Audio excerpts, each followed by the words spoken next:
Het Cambuurjournaal wordt mij mogelijk maken door bouwgroep Dijkstra Drijsma en Wierdaai Partners Vermogensbeheer.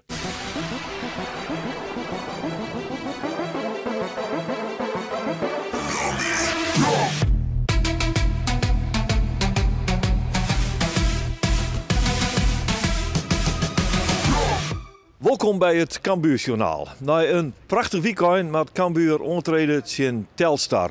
Maar toch, die wedstrijd in PSV, die zit nog wel een beetje in de kop bij sommigen. Ik ben trainer Henk de Jong, die nog even veromzucht op de mooiste wedstrijd die het Arhoeneman die spelen waard in Eindhoven. Ja, Manje wie net een geweldige wedstrijd toch? Hè? Het is een jong team. De jongens zien op 8 plakken een nieuwe jongen erin zetten, wie topfit en op een moeilijk veld. Ja, dan wist dat zijn jong PSV had iedere ploeg het moeilijk. Dus ik Cambuur.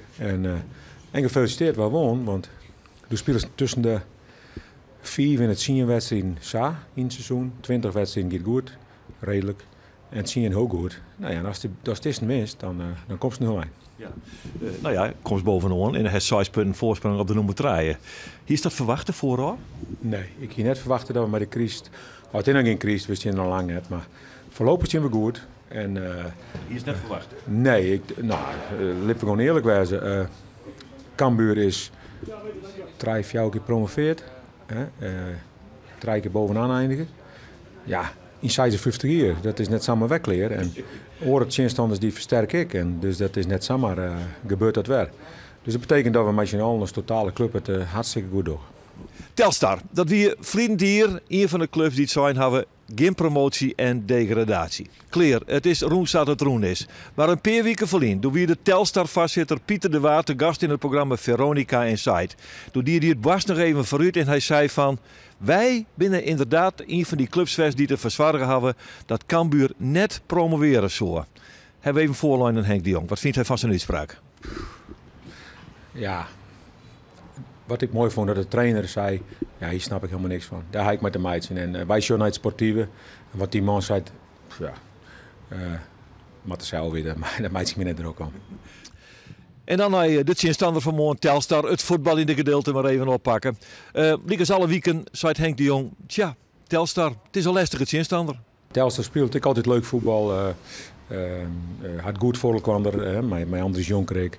Dus het wordt een hele lastige pot, maar ik leuk. Want zij wil ik leuk voetballen, waar wil ik mooi voetballen. En waar we verschillende systemen. En ja, dat wordt gewoon interessant om hoe dat gaat. In de wedstrijd in PSV hier er wel 10 man wisselen werken. Sonny Stevens, wie goed. De rest, dat wie mooi zijn. Michael Breij, wie een van de slachtoffers, die er terug trainer Henk de Jong na 44 minuten aanhellen waard. Dat is een lastig te accepteren beslissing voor een speler altijd. Michael Breij. Ja, nee, tuurlijk kan je er niet mee leven. Maar ja, je moet ook eerlijk zijn. En ja, soms zitten wedstrijden ertussen dat het niet lukt en dat elke bal verkeerd gaat. Dus ja, tuurlijk, zeg maar, op het moment dat je wordt gewisseld ben je kwaad. En ja, daarna moet je gewoon eerlijk zijn en is het ook gewoon een terechte wissel geweest. Dus ja, vandaar, ja, tuurlijk, je bent boos, maar goed, weet je, we hebben een goede ploeg. Dus maar ja, liever sta je erin en speel je die wedstrijd uit. Maar goed, even accepteren en slikken. En dit is de opstelling met Michael Breij gewoon in de basis. En dat geldt ook voor Joris Kramer. Dat weer de verrassing. Hij vervangt als linksback David Sambisa. De rest van het overtal liet Henk de Jong gewoon steen.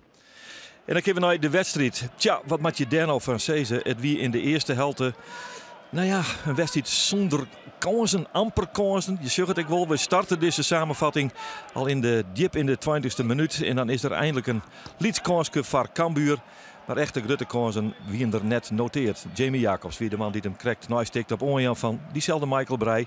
Maar het is keeper Schendelaar die er echt goed bij ziet. Telstar wie bij vlagen wel gevaarlijk. Kan de onval opzetten hier over de rechterkant. Maar Cambuur had het verdedigend goed staan. Dus het wie een wedstrijd die hem een protte afspelen op het middenveld. Hier is wel een mogelijkheid voor Telstar. Waarin er prima reageert werd door Sonny Stevens op dit schot van Plet. Plet, die het ooit in de belangstelling stier van Cambuur, vindt hier de keeper van Cambuur op sympathisch. Zo bleef het 0-0. Na de rest pakken we de zaak weer op, want meer gebeurde er eigenlijk net in die eerste helft.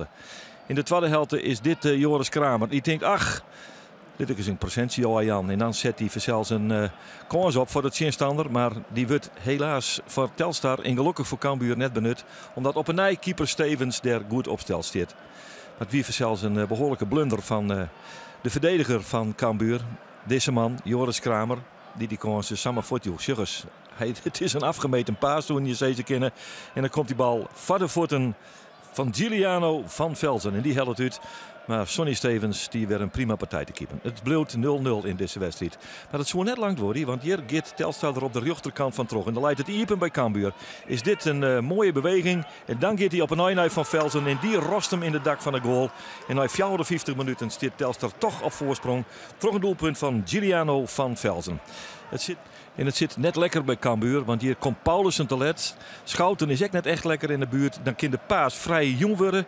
Dan is Joris Kramer die achter de tegenstander in de feiten oorrent. En dan wordt hij weer online. En daar is Van Velzen. En die rost hem mooi heeg in de dak. Het is een prima doelpunt. Een mooi doelpunt van Telstar. En die zorgt ervoor dat Cambuur in de achtervolging moet. 1-0 dus na 54 minuten.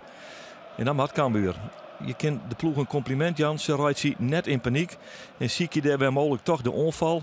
Dit is bijgelicht Jamie Jacobs. En die shirt nog krijgt hoe die bal redden wordt. Toch de keeper van Telstar Schendelaar. Mooie inzettie van Jamie Jacobs. Maar dan viel hij al een beetje, jongen. Het zit er wel in. Het kan wel. Cambuur dan weer aan de rechterkant. Maar Michael Breij laat de bal in de breedte. Kan die daar oppikt worden? Ja, dat slag het. Eventjes weer waarom. Naar Schouten. Schouten kan dan de bal weer naar voren te passen. En dan kan hier de onval opzet worden. Gaat helemaal naar de rechterkant. En dan komt de druk op de verdediging van Telstar. En dan ploft de bal samen van de voeten van Jamie Jacobs. En nu is het schot van de middenvelder van Cambuur volrekken. Zo'n minuten na de 1-0 voor Telstar is deze man spekkeeper voor Cambuur. Jamie Jacobs. Hij zet zijn ploeg op 1-1. En dan hoop je zelfs op meer. Eerst nog even dat doelpuntje. Mooi, maar een dropkickje insketten. We zeggen ondertussen dat de Calon in het veld komen is. En dat betekent dat er maar snelheid op de flanken nog bezocht wordt om wat te forceren. Maar eerst is het je Telstar dat nog eventjes teruggeeft. En dan is het wel een hele mooie kans van Velzen. Maar die vindt voor de zoveelste keer Sonny Stevens op zijn paard. Cambuur had een goede keeper en die pakt punten van je. En zo gaan we naar het laatste kwartier van de wedstrijd. En is het maar de vraag, waar maakt het als eerste de goal? Want die wint deze wedstrijd. Dat wordt snijden duidelijk. Ja, dat is het Doken Smit. Hast in eigen goal. Maar hij blokkeert toch nog even de voorzet. Sonny Stevens wie ek in de buurt. Erik Schouten is not amused, maar goed, het rent al hier lekker aan.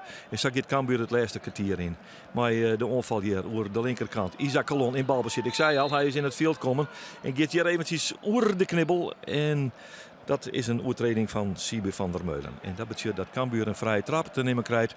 Op een plak werd bijgelijks Molen wel maar wit. Het voetkappen is net goed. En daar is hij weer. Ja, Robert Muren van zijn 12e. Het is een ongelofelijke echte Murengoal. Hoe moet je dat zeggen? Gewoon heel rustig, technisch goed. In de kop erbij. Het is een nuchtere Volendamse goal van Cambuur. Hier komt de voorzet uit de vrije trap van Molen. Wordt matig verwerken. En hup, de rechterpoort eronder.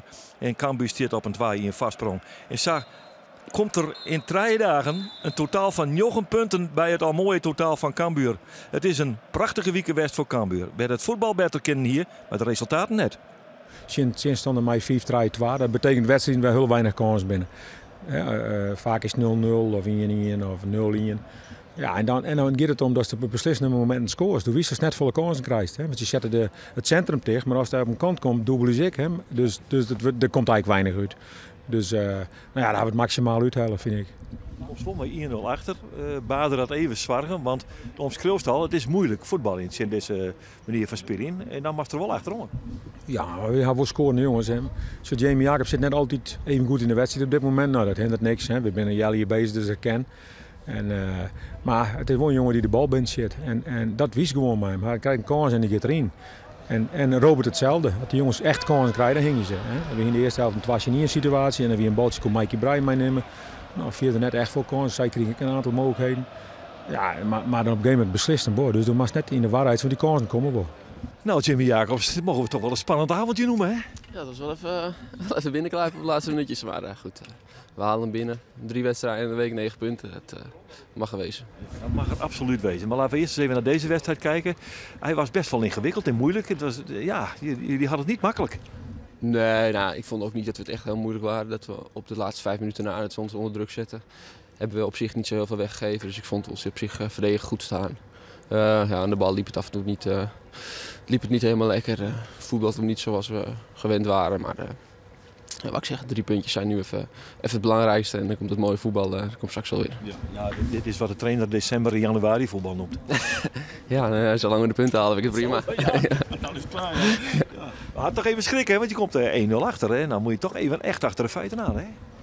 Ja, even een kut momentje. Volgens mij scoren ze uit de omschakeling. En staan we net niet goed. Ik kom zelf net te laat in de 16 om nog die bal onder druk te zetten. En dan ligt hij er 1 keer in. Ontzettend balen, maar goed. We zetten het mooi om. En lekker. Je zet hem vrij snel recht. Uiteindelijk komt hij van jouw voet. Er was wat verwarring over wie hem nou maakte, maar hij was voor jou toch? Ja, met... Even checken, even zeker weten. Tot nu toe 2 keer Telstar uit, 2 keer hangen. Dus Telstar uit ligt me op zich qua dat we misschien wel lekker. Maar hij kwam toevallig voor mijn voeten. En ik zeg, als je staat, dan kan je me binnen schieten. En dit is de storm die het voor Cambuur natuurlijk prachtig om te zien is. 37 punten uit 15 wedstrijden. Almere volgt het op 3 punten. Dan de Graafschap, NAC Breda, NEC en Volendam. De top 6 is van belang. Onderaan nog altijd Dordrecht met 8 punten uit 14 wedstrijden. In deze tjustere decembermaand toch weer 3 mooie punten voor Cambuur. De eerstkomende wedstrijd die staat op het programma sneuntemiddie om 11:05.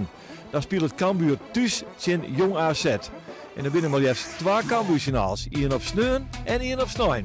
Graag gedaan.